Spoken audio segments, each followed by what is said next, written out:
அஸ்ஸலாமலைக்கும். Sunday ஸ்பெஷலா இன்னைக்கு வந்து நண்டு வாங்கியிருந்தேன். ஸோ சூப்பரா இருந்தது. நண்டு கூட வந்து மீன் செனை இருக்கு வேணுமான்னாங்க, மீன் முட்டை. ஸோ இது பார்த்த உடனே எவ்வளோ நான் காசுன்னா, இருக்கட்டும் தங்கச்சி உனக்கு என்ன இருக்கு எடுத்துட்டு போ அப்படின்னு சொல்லிட்டாங்க. அந்த அண்ணன் இது ஃப்ரீயா கொடுத்ததும் எனக்கு அவ்வளோ சந்தோஷமா இருந்துச்சு. ஏன்னா என்னை விட எனக்கு வந்து என் ஹப்பிக்கு ரொம்ப பிடிக்கும்.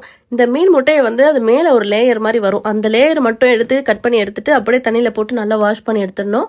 இதை வந்து ஒரு நல்ல வடிகட்டியில தான் வாஷ் பண்ணி எடுக்கணும். அப்போதான் அந்த மீன் உள்ள இருக்கிறதெல்லாம் வெளியே போகாம இருக்கும்.